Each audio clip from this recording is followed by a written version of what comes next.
Hi friends, welcome to పెండెన్స్ kitchen. ఈరోజు వీడియోలో అస్సలు నూనె లేకుండా ఎంతో మెత్తగా ఉండే స్పాంజ్ దోశ, అలాగే ఈ దోశకి మంచి కాంబినేషన్గా స్పైసీ ఆనియన్ చట్నీ ఎలా ప్రిపేర్ చేసుకోవాలో చూపించబోతున్నాను. ఈ రెండింటి కాంబినేషన్ చాలా రుచిగా ఉంటుంది, తప్పకుండా ట్రై చేయండి. సో ఇక ఏమాత్రం ఆలస్యం చేయకుండా ఈ స్పాంజ్ దోశతో పాటుగా స్పైసీగా అలాగే టేస్టీగా ఉండే చట్నీ కూడా ఎలా ప్రిపేర్ చేసుకోవాలో ఈ వీడియోలోకి వెళ్ళి చూసేయండి. ఫస్ట్ నేను చట్నీని ఎలా ప్రిపేర్ చేసుకోవాలో చూపిస్తాను.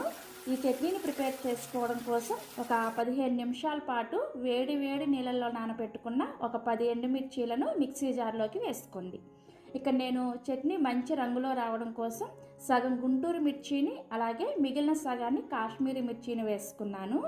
మీ దగ్గర కాశ్మీరీ మిర్చి లేకపోతే మీరు తినే కారానికి తగ్గట్టుగా నార్మల్ మిర్చినే వేసుకోవచ్చు. నెక్స్ట్ ఇందులోనే 2 పెద్ద ఉల్లిపాయలని ఇలా ముక్కలుగా కట్ చేసుకొని వేసుకోండి. అలాగే 2 టమోటాలను కూడా ఇలా ముక్కలుగా కట్ చేసి వేసుకోవాలి.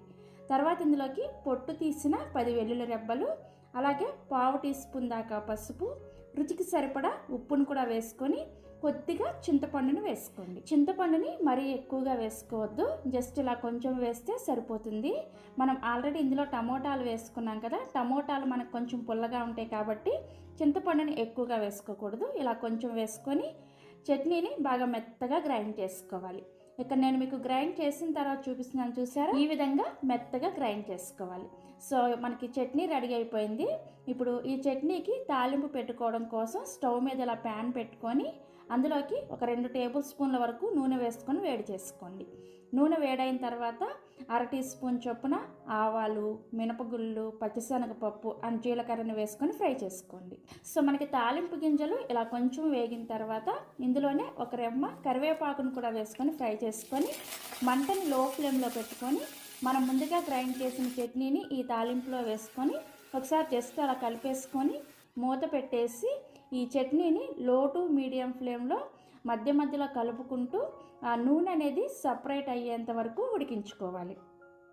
సో మనకి చట్నీ పైన నూనె అనేది ఇలా సపరేట్ అయ్యేటప్పుడు స్టవ్ ఆఫ్ చేసేసి సర్వింగ్ బౌల్లోకి తీసుకోండి.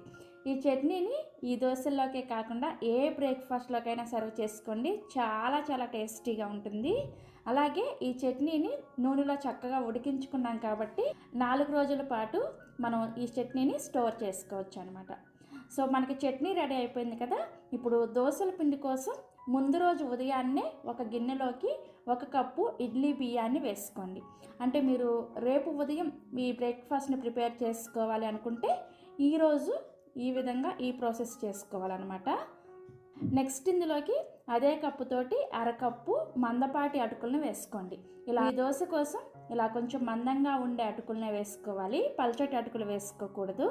నెక్స్ట్ ఇందులోనే 2 టేబుల్ స్పూన్ల మినపగుళ్ళు వేసుకొని వీటిని శుభ్రంగా 2-3 సార్లు కడిగేసి మళ్ళీ తిరిగి ఇందులో ఇవన్నీ కూడా మునిగేంత వరకు నీళ్ళని పోసుకొని ఒక 5 నుంచి 6 గంటల సేపు నానబెట్టుకోవాలి.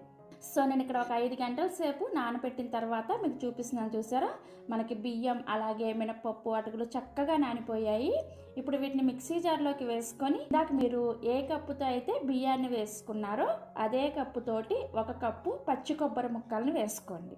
నెక్స్ట్ ఇందులోనే 1 టీ స్పూన్ వరకు పంచదారను కూడా వేసుకొని ఇవి చక్కగా మెత్తగా గ్రైండ్ అవడానికి అవసరమైనన్ని చల్లటి నీళ్ళని వేసుకొని బాగా మెత్తగా గ్రైండ్ చేసుకోండి. ఈ పిండి గ్రైండ్ చేసేటప్పుడు వేడవకుండా ఉండడం కోసం చల్లటి నీళ్ళను మాత్రమే వేసుకొని గ్రైండ్ చేసుకోవాలి. సో ఇలా బాగా మెత్తగా గ్రైండ్ చేసిన పిండిని ఒక గిన్నెలోకి వేసుకొని మూత పెట్టి రాత్రంతా కూడా రూమ్ టెంపరేచర్లోనే పులియనివ్వాలి. సో రాత్రంతా కూడా పిండి పులిసిన తర్వాత నెక్స్ట్ డే ఉదయాన్నే మీకు చూపిస్తున్నాను, చూసారా? మనకి పిండి అనేది చక్కగా పులిసింది. ఇప్పుడు ఈ పిండిని ఒకసారి పిండిలో ఉన్న గాలంతా కూడా పోకుండా నెమ్మదిగా కలుపుకోండి.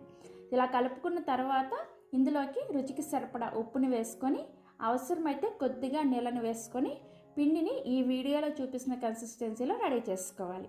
పిండి అనేది మరీ థిక్గా ఉండకూడదు, ఈ విధంగా కొంచెం పలచగానే ప్రిపేర్ చేసుకోవాలి. సో మనకి దోశల పిండి రెడీ అయిపోయింది. ఇప్పుడు దోశ వేసుకోవడం కోసం దోశల పెనాన్ని బాగా వేడి చేసుకొని వీడియోలో చూపిస్తున్న విధంగా దోశ వేసి వెంటనే మూత పెట్టేసి ఈ దోశని మీడియం ఫ్లేమ్లో కుక్ చేసుకోవాలి. ఈ మూత పెట్టడం వల్ల మనకి ఆవిరికే దోశ అనేది చక్కగా ఉడికిపోతుంది. ఈ దోశకి ఒక్క చుక్క నూనె కూడా వేసుకోవాల్సిన అవసరం ఏమీ లేదు. సో మనకి ఒక 2 నిమిషాల పాటు దోశ కుక్ అయిన తర్వాత మూత తీసి మీ చేత్తో ఒకసారి టచ్ చేసి చూసారంటే ఈ దోశని మీకు చేతికి పిండి ఏమి అతుక్కోలేదంటే మనకి దోశ అనేది చక్కగా ఉడికిపోయినట్లే. దీన్ని మళ్ళీ రెండో వైపు తిప్పుకొని రెండో వైపు కాల్చుకోవాల్సిన అవసరం కూడా ఏమీ లేదు. ఇదే విధంగా దోశని సర్వింగ్ ప్లేట్లోకి తీసుకోండి. సో ఇదే విధంగా మిగిలిన పిండితో మీకు ఎన్ని దోశలు కావాలంటే అన్ని దోశలు వేసుకోండి. ఇందులో మనం కొబ్బరి వేసుకొని ఈ పిండిని ప్రిపేర్ చేసుకున్నాం కదా, కొబ్బరి కూడా మన ఆరోగ్యానికి చాలా మంచిది. అలాగే కొబ్బరిలో ఉండే కొబ్బరి పాలు వల్ల ఈ దోశ చాలా చాలా టేస్టీగా ఉంటుంది. ఇదే విధంగా మిగిలిన పిండితో మీకు కావాల్సిన దోశలు వేసుకొని, మీకు ఒకవేళ పిండి మిగిలితే ఈ పిండిని ఫ్రిడ్జ్లో పెట్టేసుకొని నెక్స్ట్ డే కూడా చక్కగా మీరు ఈ పిండితో దోశలు వేసుకోవచ్చు. సో ఇలా స్పాంజ్ దోశలు వేసుకొని స్పైసీ ఆనియన్ చట్నీతో మీరు కూడా తప్పకుండా ట్రై చేయండి. ట్రై చేసిన తర్వాత మీ ఫీడ్బ్యాక్ని నాతో షేర్ చేసుకోవడం అస్సలు మర్చిపోవద్దు. మరిన్ని ఎమ్మి అండ్ టేస్టీ బ్రేక్ఫాస్ట్ రెసిపీస్ కోసం మన ఛానల్ని ఇప్పటి వరకు సబ్స్క్రైబ్ చేసుకోకపోతే ఇప్పుడే సబ్స్క్రైబ్ చేసుకొని పక్కనే వచ్చిన గంట సింబల్ని కూడా ప్రెస్ చేయండి. Thank you.